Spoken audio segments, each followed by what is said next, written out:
পাৰোঁ, কিন্তু আমাৰ আৰ্থিক দুৰৱস্থাৰ বাবে মই আনৰ ঘৰত থাকি পঢ়া শুনা কৰি মাৰ সপোনবোৰ পূৰ কৰিম বুলি প্ৰতিজ্ঞা লৈছোঁ।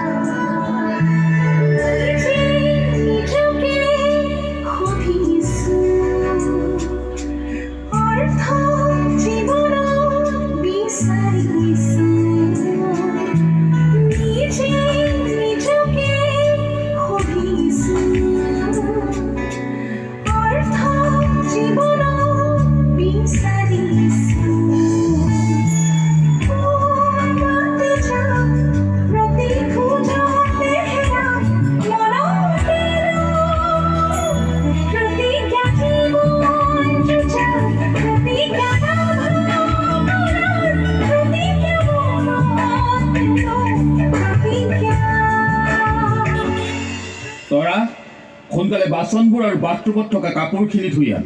ছাৰ, মই এতিয়া পঢ়ি আছোঁ, পঢ়া সামৰিয়ে ধুই আনিম। ঐ, তই যে মুখে মুখে উত্তৰ দিছ, ৰ তোক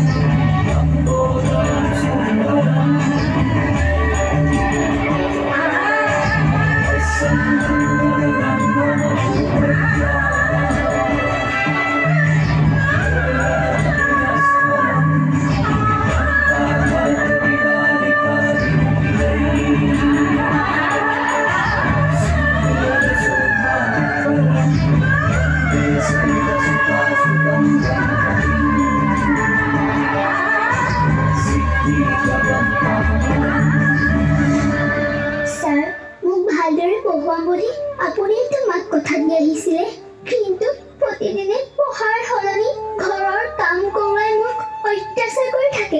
আপোনাৰ এই অত্যাচাৰৰ কথা মই আজি সকলোকে কৈ দিম। ঐ, কি কৈছ? মোৰ অত্যাচাৰৰ কথা সকলোকে কবি? ৰ, তাৰ আগতেই মই তোৰ আজি ব্যৱস্থা কৰিম। তোৰ মুখত এচিড ঢালি সমাজত মুখ উলিয়াব নোৱাৰা কৰিম।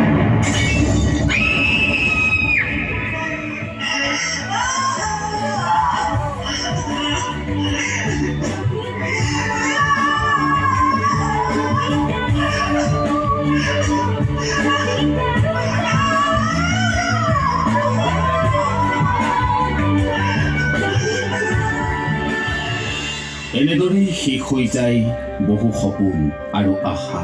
অপেক্ষা মাথো সেই দিনটোলৈ, যিদিনা সমাজৰ পৰা নাইকিয়া হ'ব শিশু শ্ৰমিক আৰু এচিড নিক্ষেপৰ এই দুৰ্দশা।